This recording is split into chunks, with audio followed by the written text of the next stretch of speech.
Hello there, this is James and you're watching Tixee Live.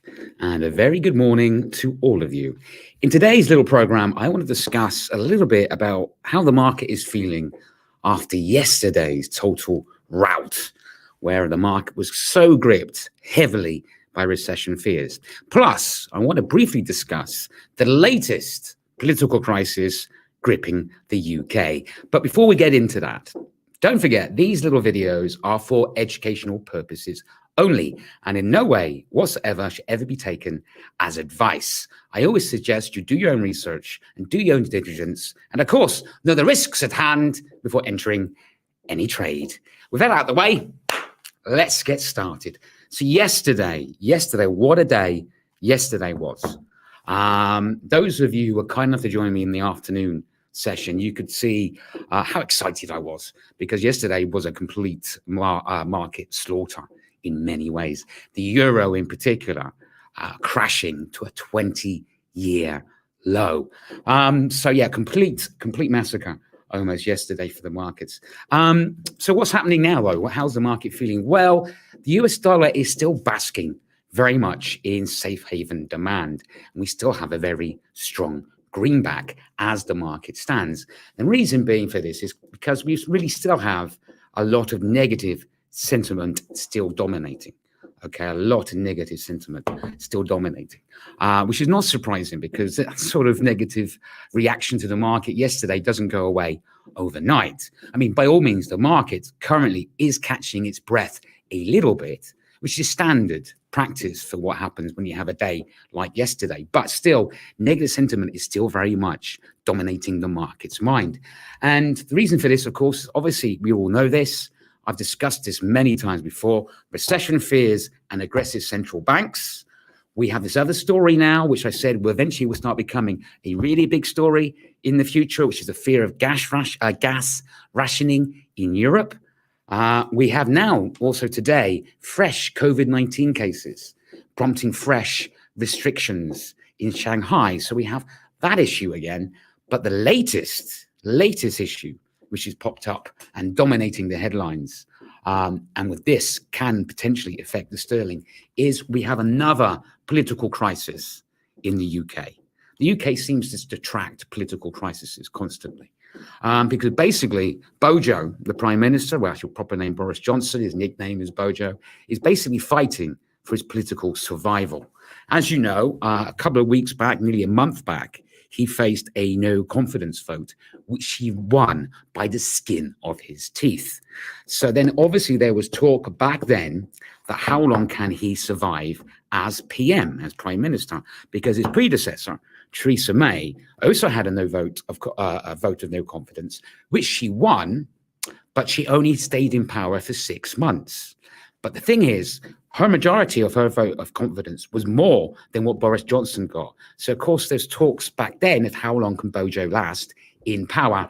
And really now it's looking very unlikely that he can stay in power, because yesterday, both the UK Chancellor and UK Health Secretary resigned within 10 minutes of each other. This is unheard of. These are two major members of his cabinet resigning, showing there's no confidence in him and actually criticizing his leadership. So really the talk of the town is how long can Boris Johnson stay in power?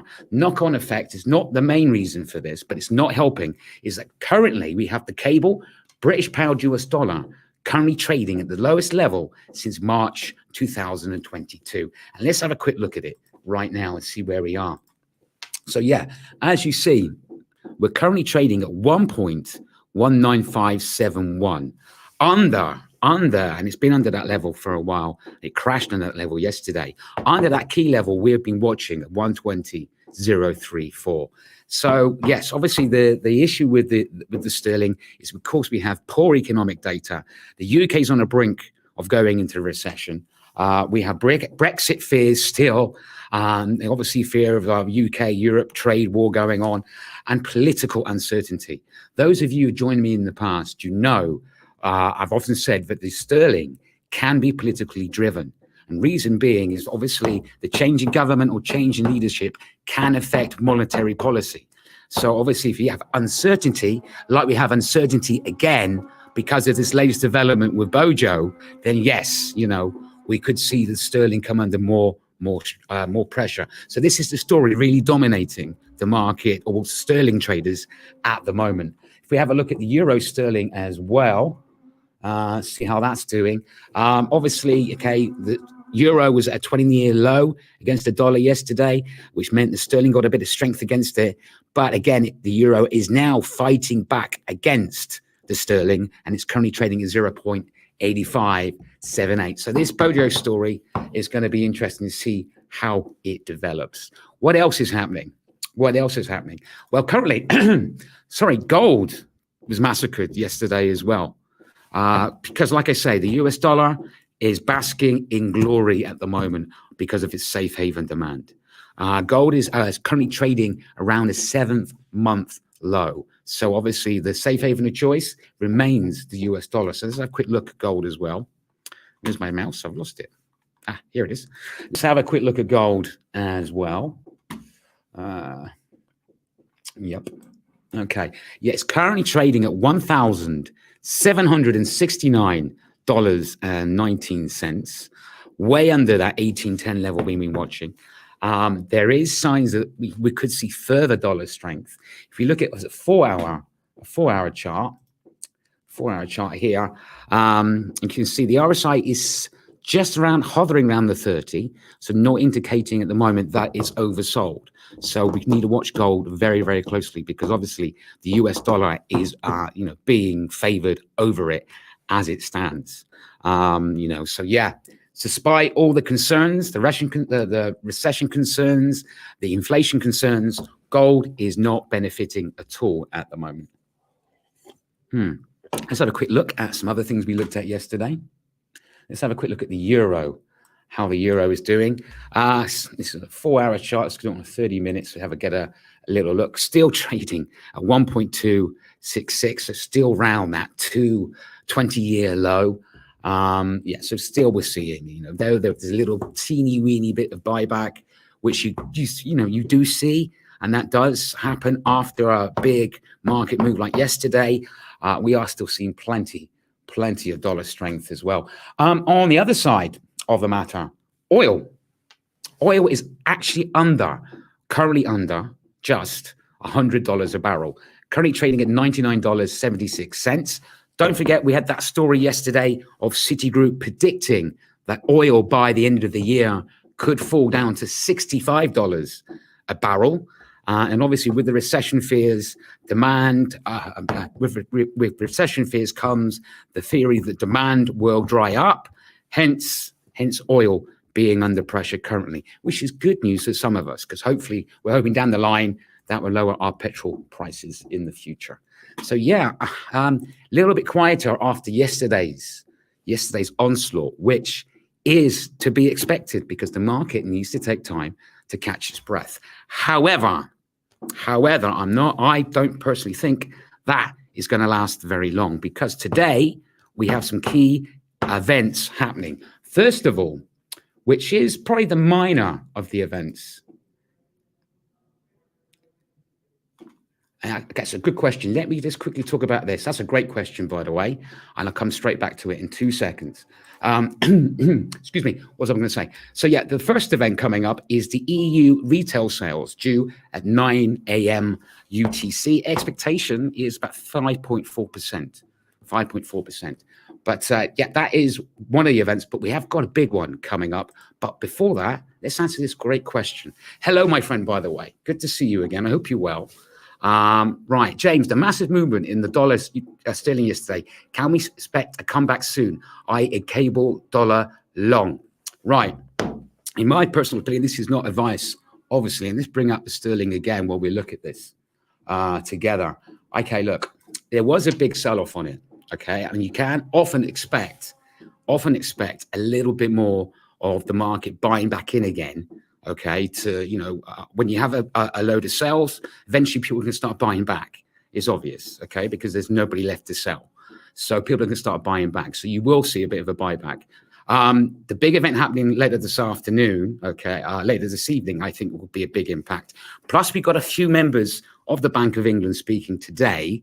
And if they're negative, that will put further strain. But I can't really see a massive buyback until the cable gets back above this level of 120.054.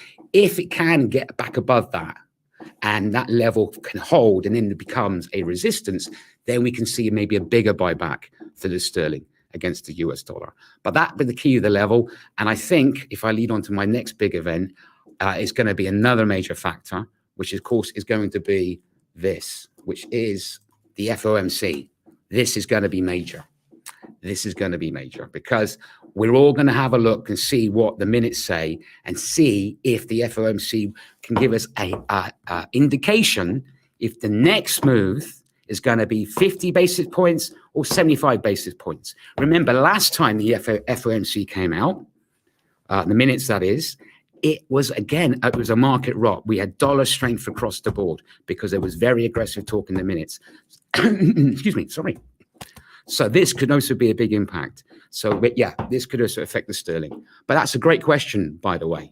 Thank you again. I love your questions. Keep asking me. But yes, all eyes are going to be on the FOMC. I will cover this in a bit more detail this afternoon, but I do consider this a big event today. And really, depending what they say in these minutes, what hints they can give us, I think will give us a bit more, a lot more action in the market. So be prepared for that. As the market stands, as you can see, it is a little bit quieter. We are seeing tiny little buybacks. But again, that's standard for the market when you've had such a big day like we had yesterday. Key events. Other key events. EU retail sales, like I've already mentioned.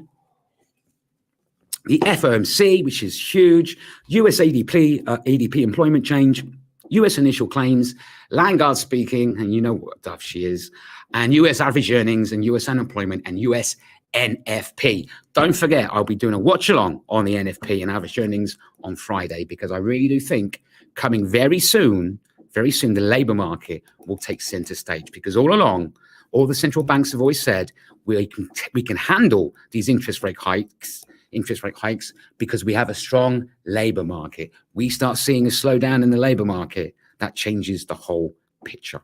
Anyway, how the market stands. The FTSE is currently trading at 1.51%, standard to go up after yesterday. DAX currently trading at 2.08%, standard after yesterday's riot. And Eurostoxx 50 currently trading slightly higher as 0.63%. So, apart from that excellent question by my friend there, is there any other questions at all? Anybody would like to ask? Don't be shy, give it a try. Don't forget, you can always ask me questions whenever you wish, or even just say hi. Like I say, just interact because, it is live. That's why my voice gets so dry. Okay, but if there is no further questions, thank you for that excellent question though, my friend. Thank you so much. I really appreciate it. Actually, why think about it? There was a brilliant question on one of the comments on Facebook where this individual, brilliant stuff.